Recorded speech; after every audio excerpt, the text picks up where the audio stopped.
Hi, everyone. Welcome to Insights, where we explore better ways to lead, negotiate, and succeed in business and beyond.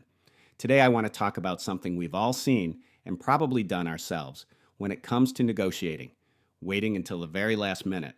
You know the scene. It's almost theatrical. The deadline is looming. Both sides are at the table, and right before time runs out, the deal gets done. It feels dramatic. It feels powerful. And a lot of people treat that last minute push as a smart tactic. But here's the thing, more often than not, it backfires. Let's take an example from the world of sports. Jerry Jones, the owner of the Dallas Cowboys, is famous for dragging out negotiations with his star players. Over the past 3 years, he's done it with quarterback Dak Prescott, wide receiver CeeDee Lamb, and pass rusher Micah Parsons. By waiting and waiting, Jones thought he was holding leverage. But what really happened? The market moved ahead of him. Quarterback salaries jumped from the mid $30 million range to over $50 million a year.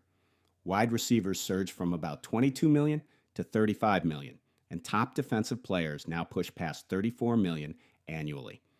So instead of saving money, he ended up paying tens of millions more.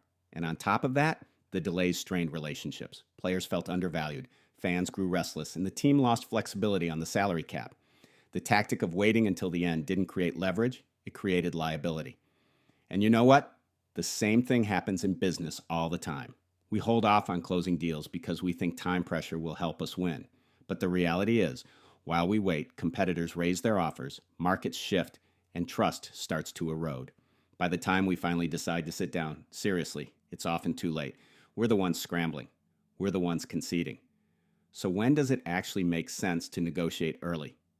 Well, think about rising markets. If costs are going up, whether it's talent, raw materials, or services, the longer you wait, the more expensive it gets. Or think about relationships. If you want trust, loyalty, and stability, showing confidence by getting an agreement in place early speaks volumes.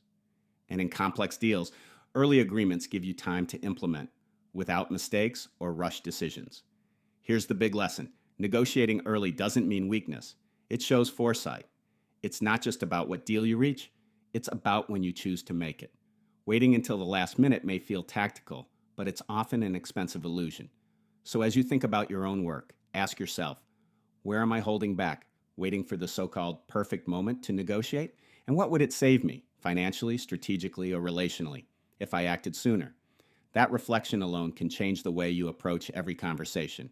That's it for today. If you'd like to get this podcast delivered straight to your inbox every week, head over to thinknewamsterdam.com and sign up for our weekly email.